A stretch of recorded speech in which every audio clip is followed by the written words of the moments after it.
cartoons. Captain Baseball Bat was my favorite.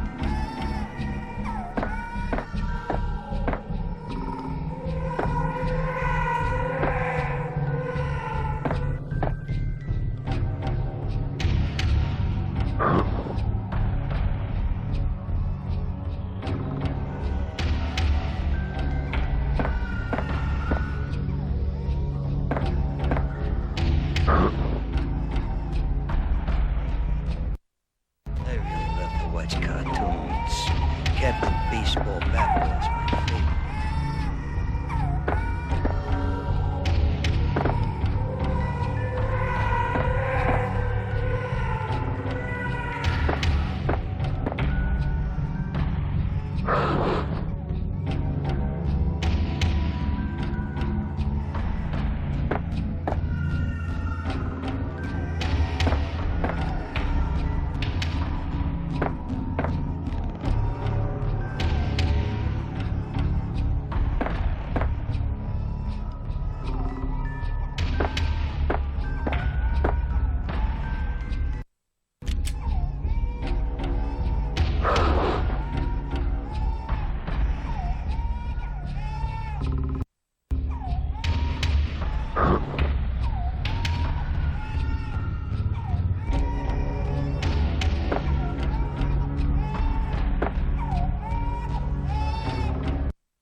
No, please, God, no.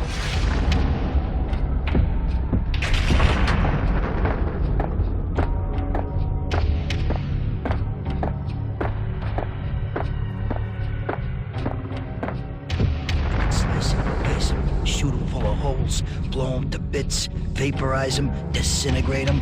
No matter what you do, they'll still be back good as new.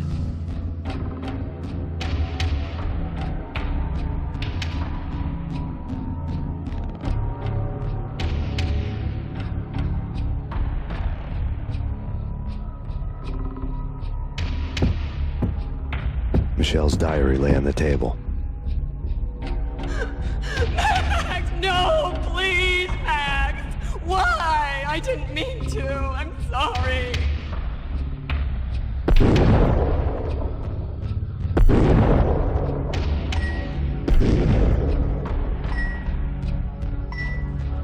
Murderer! You killed her! Nothing like that ever happens in the real world.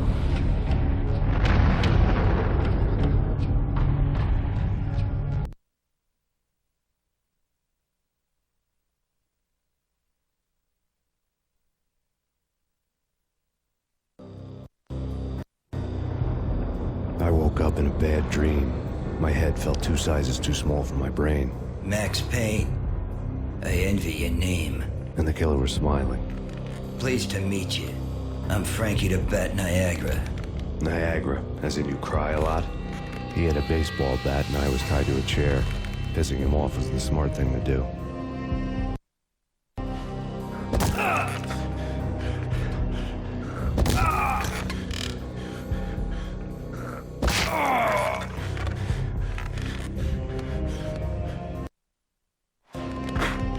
Nothing wrong with a little laugh now and then. Take me, for example. I love to watch cartoons. Cartoon violence is a fascinating thing. Let's take a break. I need to take a leak and maybe grab a cold one at the bar. Don't worry. I'll be back to finish this off. And then, it's checkout time. You play, you pay, you bastard. He swaggered out, and the door clanged shut behind him, locks clicking into place. Everyone makes mistakes. Mine hadn't been to crack jokes about the goon with the bat. He'd have cracked my skull regardless. It hadn't even been to trust a girl with a gun. I had blindly gone after the first bad guy on my hit list when I should have been aiming further up the ladder, at the head of the Punchinello family. I couldn't bring myself to be pissed at Mona. Guess I had a soft spot for a pretty face.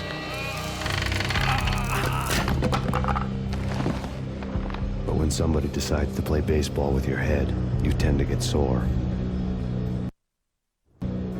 They had dragged me back to the basement of Lupino's hotel. I was beaten, bruised, and blue. I felt like the chair I had broken to get free.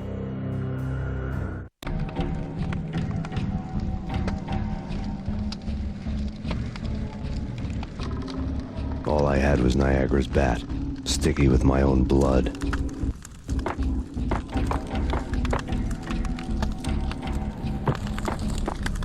Without a gun, I'd be no match for Frankie's men. I'd have to play hide and seek with them.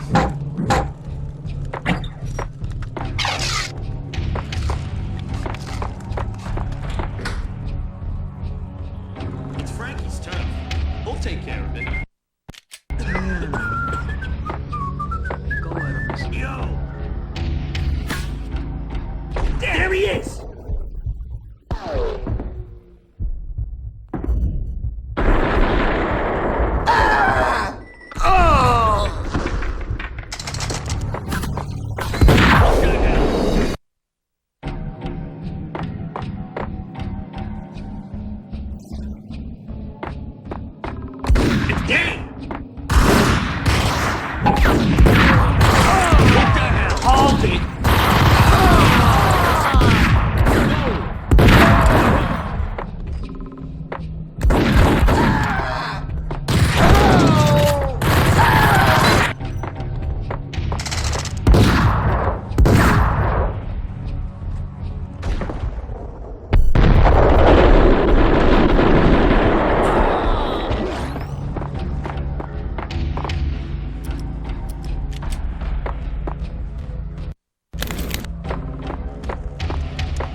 Things were fast going from bad to worse.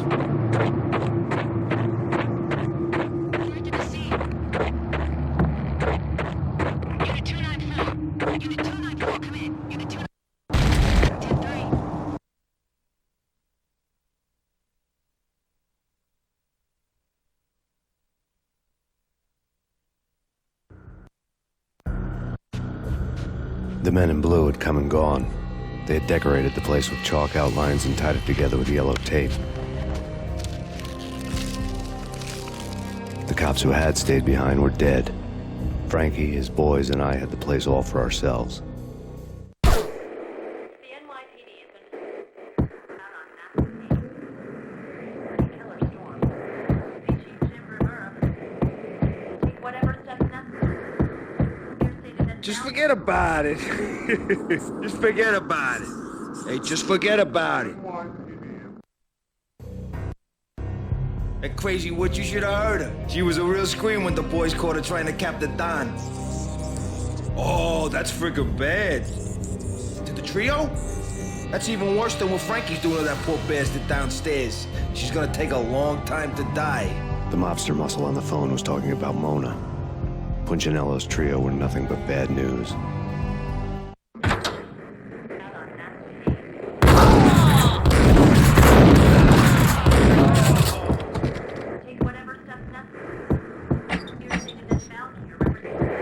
More evidence that Punchinello didn't like me much.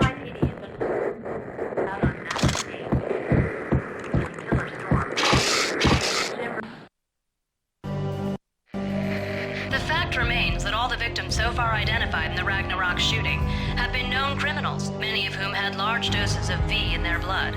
Reliable sources say that Max Payne was also among those killed, although no body has been recovered at this time. Reliable sources. That meant somebody thought the Mafia had me, didn't want the cops snooping around anymore.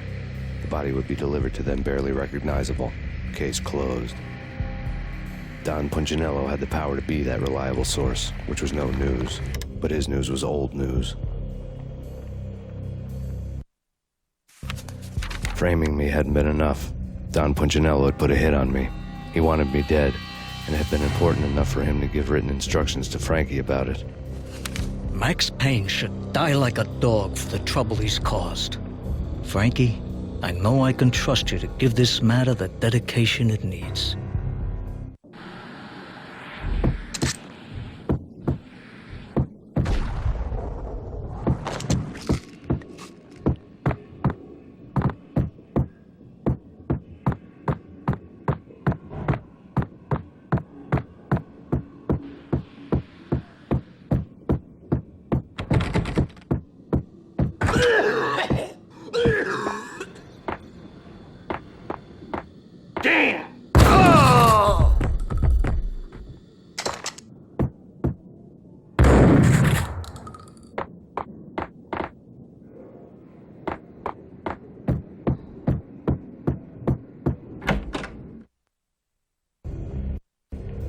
The hotel bar was fast developing quite a history.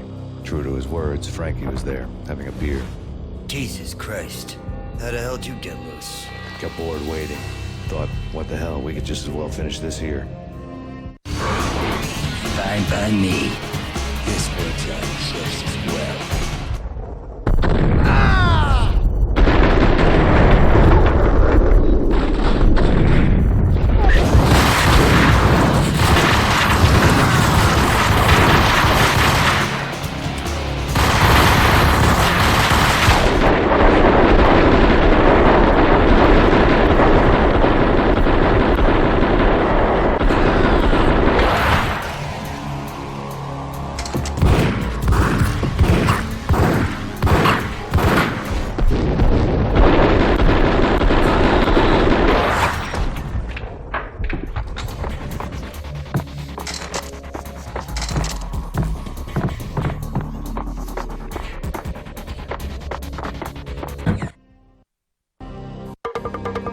Thank you. You've been a lovely island. Had enough? I don't play with girls anyway. Unfair! I spotted the tail as soon as I left the hotel. A big black Mercedes.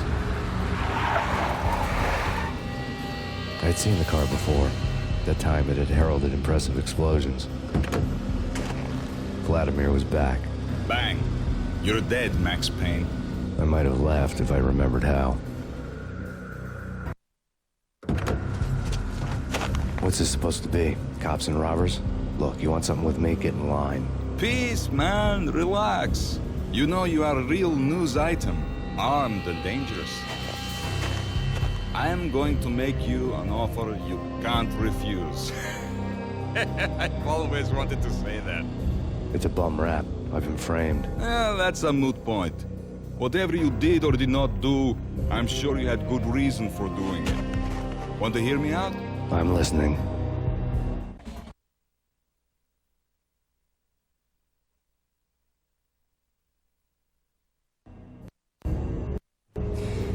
Punchinello messing with V is bad for business all around. But that's not all. There is this guy, Boris Payne, used to pull jobs for me. He's the captain of the cargo ship Charon. Now the bastard turncoat has gone over to the other side, Punchinello's. The ship's loaded with high-res hardware, guns, my business. If Punchinello gets hold of that cargo, he's won and I have lost. And you'll have your work cut out for you. If you want to get to Punchinello, you will need heavy-duty persuaders. I am just the man to get them for you. Change the ship back under my flag, maybe pop 2 in the traitor Dime's head while you're at it. You'll get enough guns to start the apocalypse. You in or out? Let's get this show on the road. Vladimir was one of those old-time bad guys with honor and morals, which made him almost one of the good guys. None of us was a saint. The Brooklyn riverfront was a maze of rusty containers, sharp-boned cranes looming up from the snowstorm. On a night like this, you couldn't help but think of the dark army of dead men sleeping with the fishes, cement shoes in line. No Minotaur lurked in this labyrinth, but somewhere out there, on the clanking deck of his cargo freighter, the skipper of the Chiron was waiting, like the ferryman of the river Styx.